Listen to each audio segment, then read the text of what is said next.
Bonjour et bienvenue dans ce nouveau webinaire EASIT qui va traiter aujourd'hui de comment atteindre un niveau de conformité à travers de l'utilisation de la plateforme logicielle de test LDRA dans sa version 10. Avant de démarrer ce webinaire, je souhaiterais vous donner quelques informations pratiques sur son déroulé. D'une part, cette session sera entièrement enregistrée et l'enregistrement sera disponible peu de temps après la fin de ce webinaire. Durant toute la session de ce webinaire, les participants seront en mode muet, mais vous pourrez à tout instant interagir avec nous au travers du canal questions que vous pouvez trouver sur le panneau de contrôle de GoToWebinar. En termes d'agenda, je commencerai très rapidement par vous faire une présentation de notre société pour ceux qui ne nous connaîtraient pas. Et ensuite, nous rentrerons dans le vif du sujet avec une mise en œuvre pratique de la plateforme à travers un exemple et un projet qui serait à certifier. Et on terminera ce webinaire par une séance de questions-réponses. Pour ma part, je suis Frédéric Maraval, je suis responsable produit au sein de la société EASIT et aujourd'hui je suis accompagné par Franck Miremont, que je remercie et qui est notre ingénieur support et développement, notamment qui s'occupe de toutes les solutions de tests d'analyse statique et dynamique telles que LDRA. Pour ce qui concerne notre société EASIT, EASIT est une société qui a été créée en 91, qui fait partie aujourd'hui d'un groupe industriel français qui s'appelle le groupe ICE et qui regroupe une vingtaine de sociétés. Et notre ADN au sein de EASIT, c'est les applications, les logiciels embarqués avec une forte connotation en termes de sûreté de fonctionnement et de cybersécurité. On peut résumer l'activité de notre société à travers 3 piliers distincts. Le premier étant le pilier de blocs IP, de briques logicielles que vous allez pouvoir utiliser et intégrer pour la réalisation de vos applications logicielles. Et dans ces briques, on va retrouver tout ce qui concerne les noyaux temps réel, les séparateurs de noyaux hyperviseurs, également tout ce qui concerne les librairies graphiques ou librairies de calcul sur GPU, tous ces éléments, soit dans des versions, on va dire, classiques, soit disposant de packs de certification, lorsque cela est nécessaire. On va retrouver également dans ce bloc IP tout ce qui concerne les bus de communication industrielle et les protocoles industriels. On peut citer tout ce qui est autour du CAN avec le CAN Open, le J1939, le DeviceNet ou sur une approche média Ethernet, tout ce qui est autour de l'Ethernet IP, l'Ethercat, pour ne citer que cela. Ensuite, on a un deuxième pilier qui regroupe toute la partie outillage pour couvrir tous les besoins que l'on peut avoir lors d'un développement logiciel. Donc, on va retrouver tout ce qui concerne la partie analyse de risque, gestion et ingénierie des exigences, tout ce qui est outils de test logiciel à proprement parler, donc que ce soit test d'analyse statique, test dynamique, campagne de test unitaire, des solutions pour valider tout ce qui est les modèles de type MATLAB Simulink, et ce jusqu'aux des aspects plus matériels avec des solutions de test des cartes électroniques, voire de leur programmation. Et ces 2 piliers, on va dire produits, sont fédérés par notre activité de service qui est très importante au sein de notre société. Ce service va regrouper tout ce qui concerne les aspects formation, notamment formation autour des normes de sûreté de fonctionnement ou standards cybersécurité, mais également tout ce qui est audit, conseil, mais également, réalisation de développement, ou de POC, pour, répondre, aux besoins de nos clients. Voilà en quelques mots notre société. En termes de secteur d'activité, on touche pratiquement tous les secteurs, qu'on soit dans l'avionique, la défense, le spatial, l'automobile, le transportation ou mobility, médical, énergie, donc tous les secteurs du moment qu'il y a, des solutions, logicielles à développer. Voilà pour ce qui est de notre société, et maintenant je vais laisser la main à Franck, qui va, vous présenter, la plateforme et comment atteindre donc des niveaux de conformité et les activités qui sont, associées. Je te laisse la main, Franck, et je vous retrouve pour la partie, questions-réponses.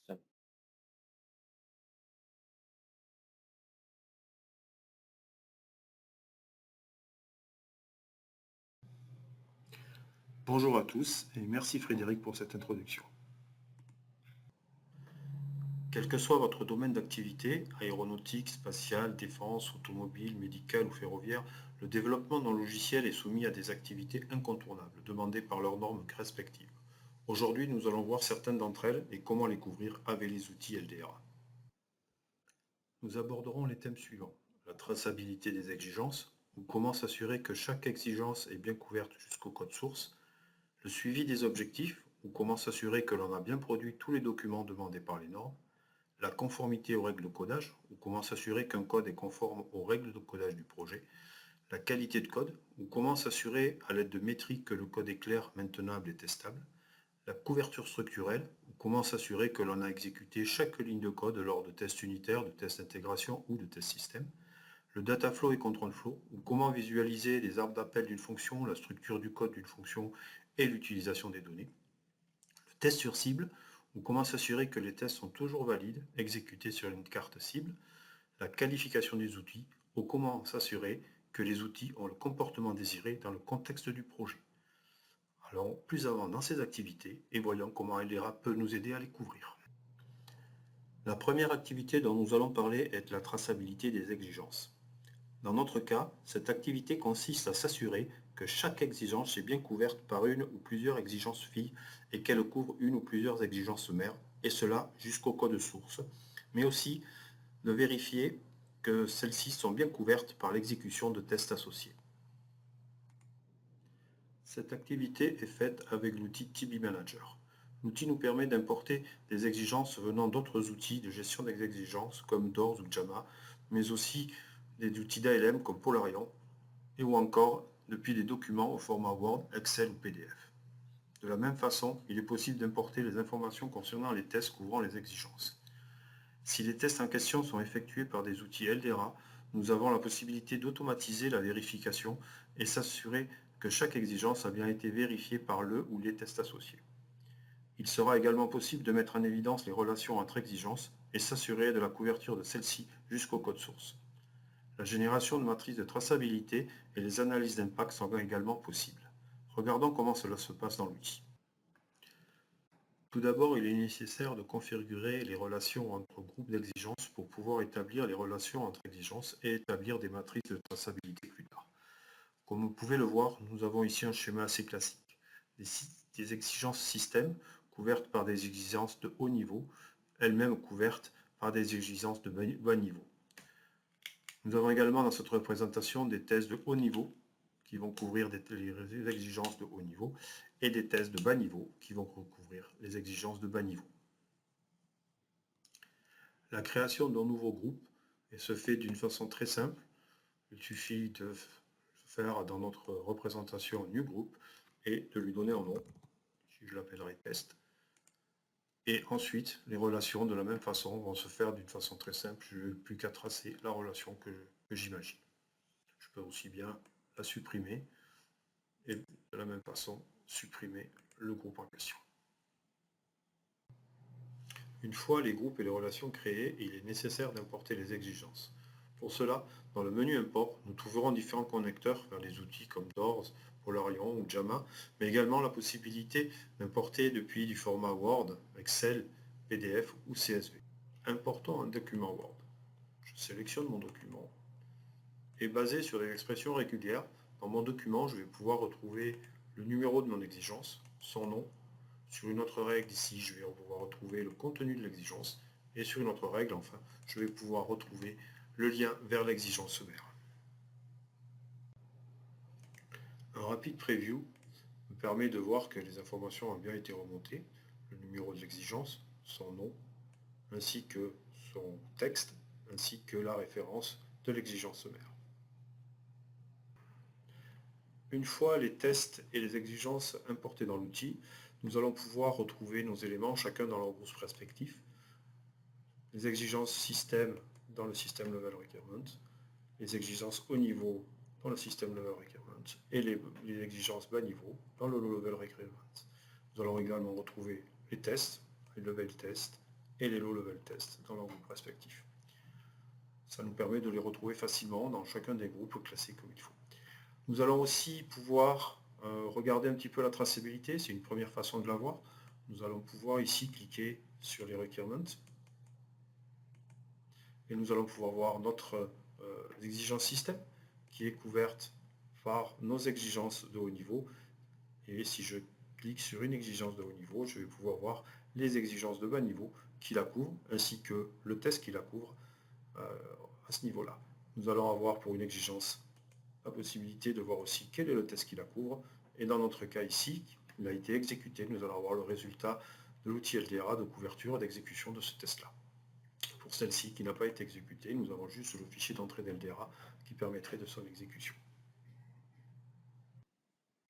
Une autre façon de mettre en évidence les relations entre exigences, c'est la vue Relationships. Vous trouverez dans cette vue les exigences système, les exigences de haut niveau, les exigences de bas niveau, ainsi que le code source. En mettant en évidence une exigence de haut niveau, ici la 102, je peux voir que celle-ci est une exigence fille de l'exigence système 100, mais qu'elle est couverte par l'exigence 100 de bas niveau 100 et 101. Je peux également voir que celles-ci sont couvertes au niveau code par les fonctions SafeStringCompare et SafeStringLength. Avec ce mécanisme, je peux également voir des problèmes potentiels. Si je sélectionne toutes mes exigences de bas niveau, je vais vite voir que ma HLR 103 n'est pas du tout couverte par les exigences de bas niveau. Je peux également le voir, c'est la sélectionner en elle-même, et je peux voir qu'aucune exigence de bas niveau ne la couvre. Nous pouvons également établir des matrices de traçabilité. Pour cela, je vais sélectionner le groupe High Level Requirement, par exemple, et demander ma matrice de traçabilité vers les requirements de bas niveau. Nous allons retrouver ici un petit résumé qui me montre bien que le problème de tout à l'heure de ma HLR 103 est toujours présente. Nous avons 3 sur 4 qui sont couvertes. Et au niveau des low level requirements, nous sommes bien un petit pour 10 sur 10 qui sont couverts.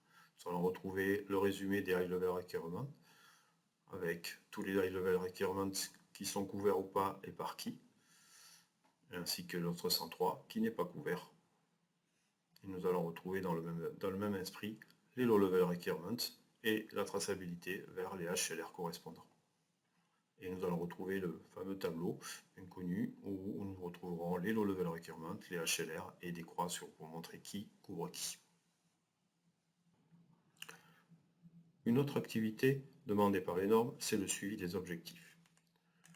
Dans notre contexte, ce que nous allons considérer comme un objectif, c'est la production d'un artefact couvrant une demande de la norme.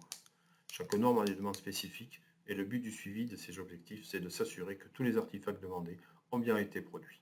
TV Manager va nous permettre d'importer des objectifs de la norme à suivre et de s'assurer que tous les artefacts sont bien produits. Il est également possible de créer ses propres objectifs.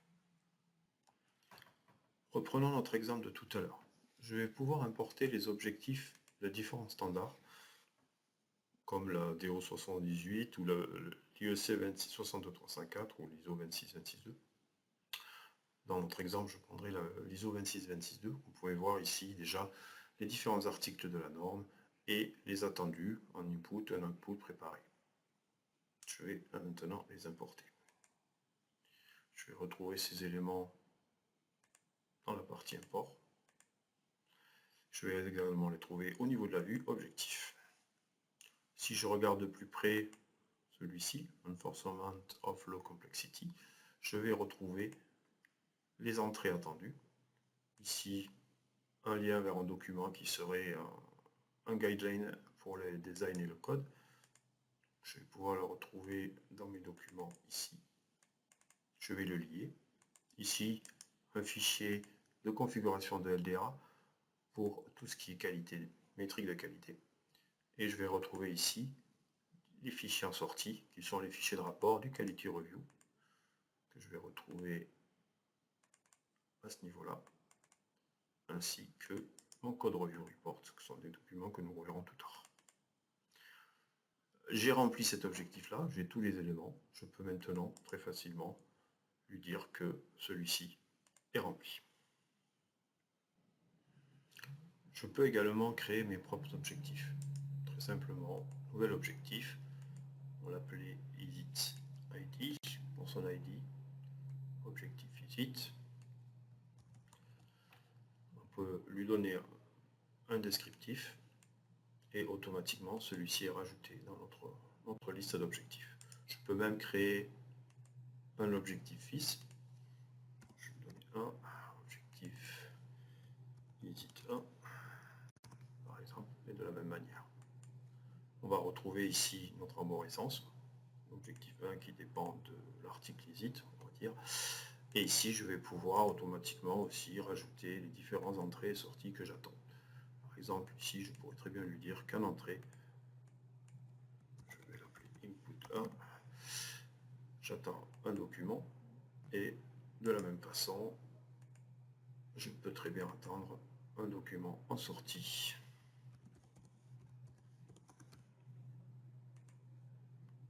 On va les retrouver ici, de la même façon, je vais pouvoir aller chercher le document en question, comme je l'ai fait tout à l'heure pour les inputs artefacts.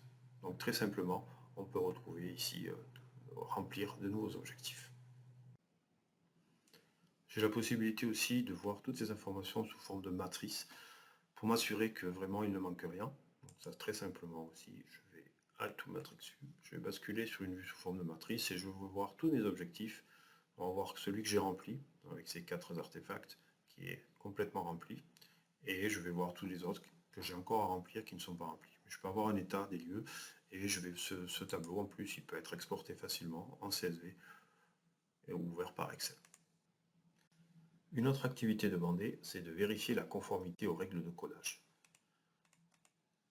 Les normes demandent en règle générale la mise en place de règles de codage en vue de détecter et de limiter les bugs. Cela fait aussi partie des bonnes pratiques de codage. En règle générale, aucun standard n'est obligatoire, même si certains sont cités. Je pense par exemple au standard MISRA, cité par la norme ISO 26262 et généralement employé dans l'automobile. LDRA contient plus de 800 règles, à partir desquelles il est possible de créer son propre standard en sélectionnant les règles que l'on veut appliquer. Il est également possible de sélectionner un standard déjà présent dans l'outil. L'analyse nous permet ensuite d'obtenir des rapports de conformité que l'on peut inclure dans le suivi des objectifs. Pour cette activité, nous allons utiliser le module type vision de LDRA. Dans un premier temps, configurons les règles que l'on veut utiliser. Nous allons retrouver dans ce tableau les correspondances entre les règles LDRA, que l'on retrouvera ici, et les différents standards qui sont en tête de colonne. On retrouvait différents standards connus, le CERT-C par exemple, plus accès cybersécurité, ou les classiques différentes versions de MISRA. Pour chacune, nous allons retrouver des cases cochées ou non cochées. Une case cochée spécifie le fait que la règle 1C est présente et couvre les différentes règles MISRA notées. Je peux très bien désactiver la règle si je le veux, ou la réactiver, ou en activer une autre pour modifier ce standard. Il est très facile aussi de créer son propre standard, basé sur un standard existant, basé sur MISRA par exemple. Automatiquement, une colonne est ajoutée avec le standard ici. Je demandais de le mettre en temps en tête, et là je peux très bien rajouter ou supprimer les règles que je veux ou que je ne veux plus. Il me reste après plus qu'à sauvegarder la chose.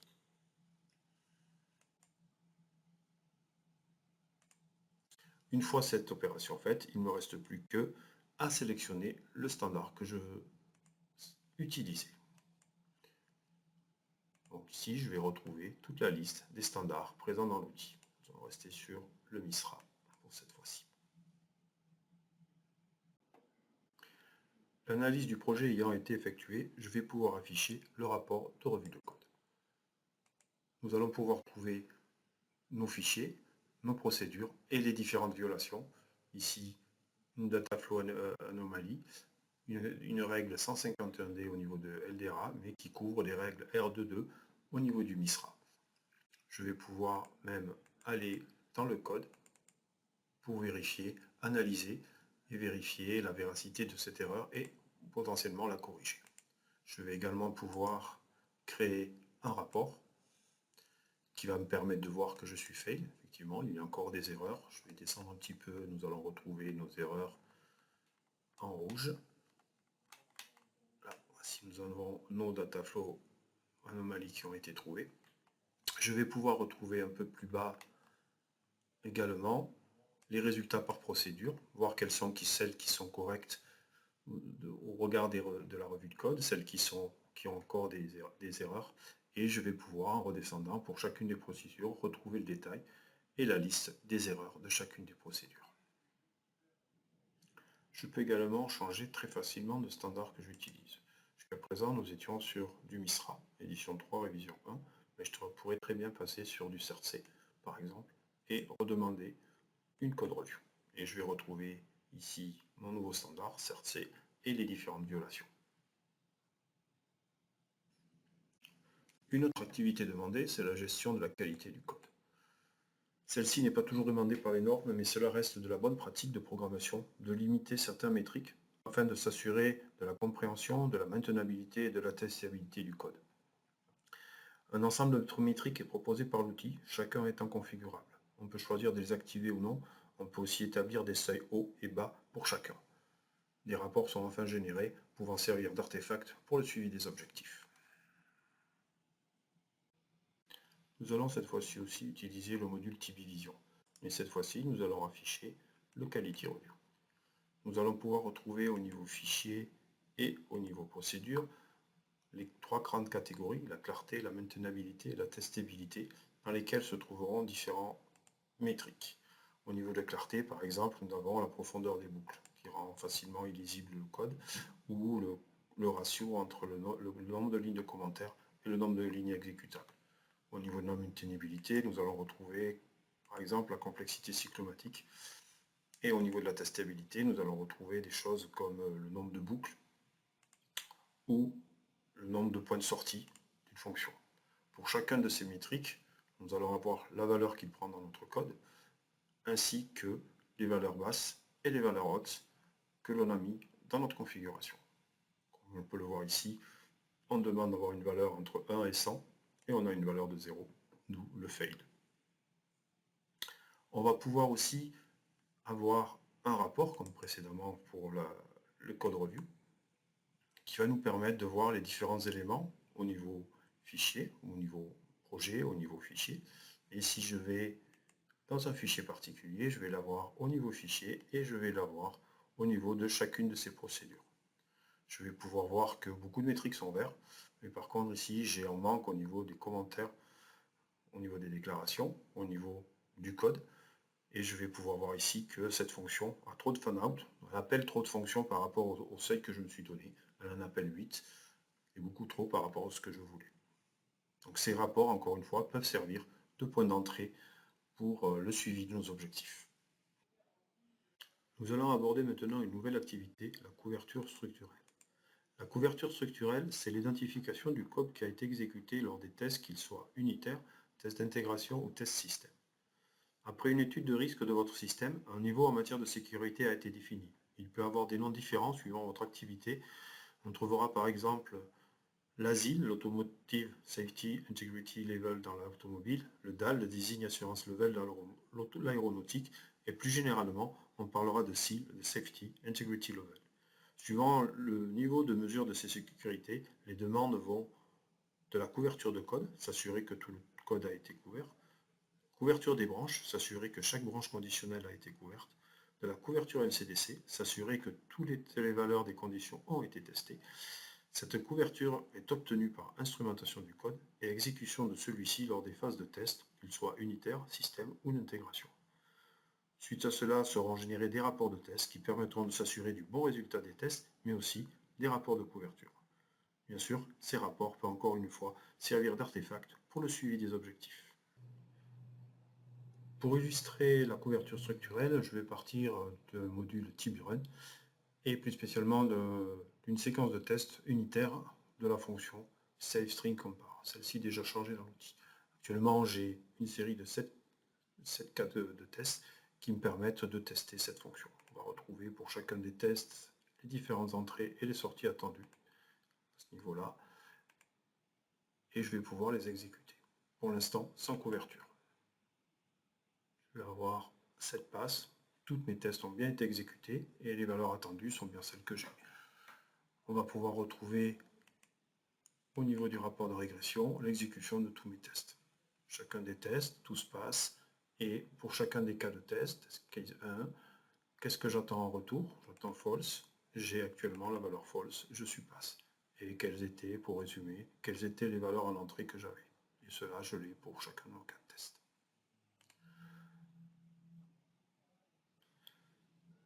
Je vais maintenant pouvoir aller configurer la couverture que je désire pour mes futurs rapports.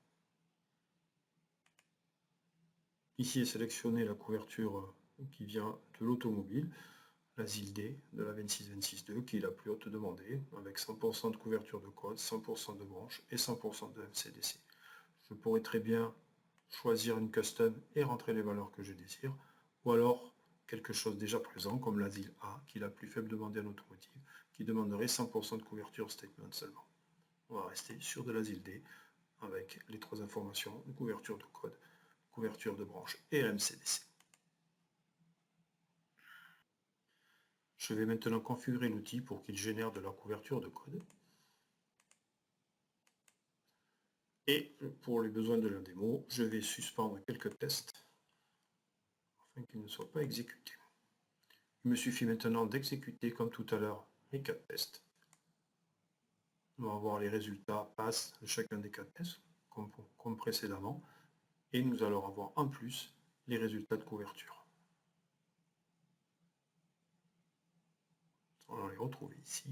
Je redescends sur la fonction que nous testons, SaveStringCompare, et je m'aperçois ici que j'ai fait 100% de MCDC. Je ne suis qu'à 69% de branches et 83% de statements qui sont couverts. L'outil va me permettre de voir de façon graphique les endroits où je ne suis pas passé, les fameux statements manquants, ou les branches et décisions manquantes.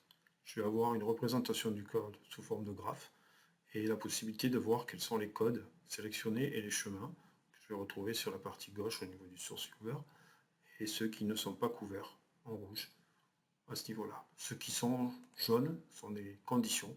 On a couvert une des conditions, on voit bien qu'on est passé sur le chemin qui va tout droit, mais on n'a pas couvert la deuxième condition. Il va falloir écrire de nouveaux tests ou exécuter les tests que j'ai mis en suspens pour pouvoir obtenir mes 100% de couverture. Il était également possible de retrouver ces résultats de couverture sous forme de fichiers de rapport. Nous allons retrouver toutes nos informations de couverture au niveau du projet, au niveau des fichiers et au niveau de chacune des procédures. Celle que nous venons de tester, qui a 83% de statement, 69% de décision et 100% de MCDC. Nous allons retrouver ce qui a été couvert en vert, ce qui n'a pas encore été couvert en rouge au niveau statement. Nous allons retrouver un peu plus bas la table qui représente toutes les branches et décisions, avec les décisions qui ont été couvertes, celles qui n'ont pas été couvertes en rouge. Et de la même façon, nous allons retrouver le MCDC avec chacune des décisions et la table de vérité correspondante. Et qu'est-ce qui a été couvert, qu'est-ce qui n'a pas été couvert. Une autre demande de la norme peut être l'exécution de tests sur cible. Les tests sur carte cible permettent de s'assurer que le comportement du code est correct lors d'exécution dans un environnement réel et non un émulateur ou un environnement PC. Cela peut être effectué grâce à un TLP, Target License Package. Celui-ci contient des scripts de la configuration nécessaire pour, depuis l'outil LDRA, compiler votre projet, télécharger le programme sur la carte cible, exécuter celui-ci et rapatrier enfin les données d'exécution des tests et les données de couverture vers le PC afin de les décortiquer et reproduire les rapports. Voyons les différents rapports que fournit LDRA. Nous en avons vu certains lors de la présentation des activités. Chacun peut servir d'artefact pour le suivi des objectifs. On trouve différents rapports. On retrouve le rapport de revue de code, le rapport de conformité à un standard, le rapport des exclusions des violations, le rapport de conformité à une norme, le rapport de calimétrie, le rapport de couverture de corde et enfin le rapport de test. TB-Reports me permettra de générer ces rapports suivant les activités que j'ai pu faire avec les outils LDRA. Je vais avoir tout d'abord un rapport Test Manager qui est un résumé de toutes les activités que j'ai faites. Je vais trouver un résumé de mon code review. Je vais pouvoir avoir un résumé de mon quality review avec les différents clartés, maintenabilité, testabilité.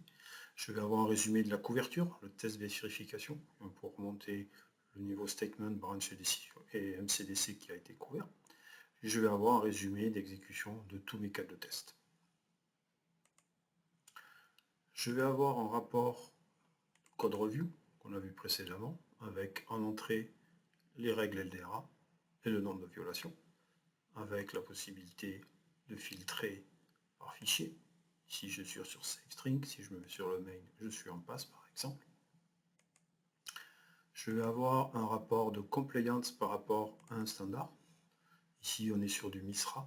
Je suis à 99% compliant avec MISRA.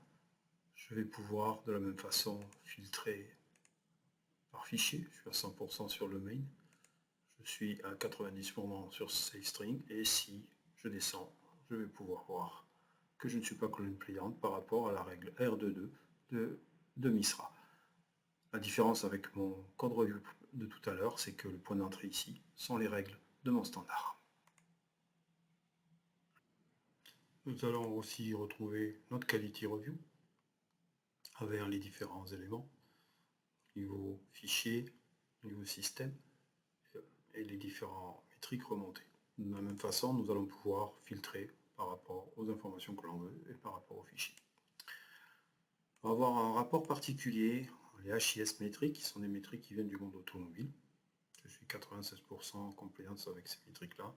Un peu trop de complexité cyclomatique, trop de fonctions appelées à ce niveau-là. Je vais avoir mon rapport de couverture de code, donc statement, branch, decision. Et pour chacune des fonctions, je vais avoir le taux de couverture réalisé. On va retrouver aussi le function coverage, toutes les fonctions que j'ai pu tester dans chacun des fichiers, celles qui sont testées ou pas testées. Aucun test a été effectué sur ces trois fichiers. Sur le SaveString, j'ai testé une seule fonction. On va avoir le call coverage. Je vais pouvoir savoir quels sont les appels de fonctions que j'ai pu appeler. Dans mon cas, la fonction que j'ai testée n'appelait aucune fonction, donc je n'ai aucune couverture. Mais par exemple, si je prends le main, je vais voir que tous ces appels de fonctions qui sont issus du main, les numéros lignes, n'ont pas été couverts encore. Et je peux ajouter cette couverture en faisant des tests supplémentaires. Le MCDC Test Case Planner, il est là pour nous aider à écrire nos tests pour obtenir 100% de couverture MCDC. On va retrouver la décision et le tableau de vérité, la table de vérité qui correspond à cette décision à prendre et les différents tests que je suis obligé d'écrire, que l'on va retrouver ici. Quels sont les tests que je dois écrire? C'est vraiment là pour vous aider à écrire vos tests et ne pas manquer un test à écrire. Le Unit Module Test Summary est là pour résumer toute l'exécution de vos tests. On va retrouver chacune de nos séquences et si elles sont pass ou si elles sont fail. Dans mon cas, j'avais suspendu quelques éléments, donc je suis qu'à 42% de couverture sur celui-ci. Je vais retrouver aussi l'unit module test, qui est vraiment le contenu de toutes mes séquences. Et pour mon state string compare, je vais retrouver tous mes cas de test, pass, le fait qu'ils soient suspendus. Je vais retrouver les valeurs attendues en retour et les inputs que j'aurais pu mettre pour chacun des cas de test. C'est le rapport que l'on a vu précédemment. Un autre rapport intéressant, c'est le standard modèle exclusion. Elle dira un système d'exclusion de violation avec justification. Et l'outil permet, en scannant le code, va remonter toutes les exclusions qu'on a pu mettre dans le code. On va retrouver ici, par exemple, dans Save Compress C en ligne 76, il y a une exclusion de la règle 28D. On va mettre un DAG déviation. Et on va pouvoir avoir mis une justification. Nous allons retrouver tout ça pour chacune des exclusions qu'on a pu mettre. On va pouvoir enfin avoir un annoté de code qui va nous permettre de voir tout le code source de notre projet et les violations qu'il peut y avoir dedans. On a ici une 151D pour la R22 à cet endroit-là du fichier SafeString. Et cela pour tous les fichiers. Nous avons également un rapport de compliance par rapport à la norme ISO 26262 automobile, où on va retrouver les choses qu'on avait vues tout à l'heure dans le suivi des objectifs, les différents paragraphes de la norme, et le fait qu'il soit fail ou pass pour les différents éléments. Nous allons par exemple trouver ici qu'il est fail à ce niveau-là, sur le Restricted Size of Interface, si je clique dessus, ce qui est considéré comme le fait que j'ai plus de 6 paramètres dans la procédure viole cette règle-là. Et ce, pour tous les articles de la norme, suivis par l'outil. D'autres types de rapports peuvent être générés par rapport à des presets. Ici, nous avons un standard, différents standards déjà prévus dans l'outil. On va retrouver notre 26262 ASILD, la DO178 ou un rapport de sécurité. Si je prends mon preset 26262, il va automatiquement me générer, comme vous pouvez le voir là, tous les rapports qu'on a vus individuellement tout à l'heure. Tout cela est généré dans un répertoire que l'on peut copier et on va retrouver dedans tous les rapports qui sont ici, dans cette interface-là. Très facilement à générer, en 2 clics, tout est généré à partir du moment où les activités ont été faites dans l'outil.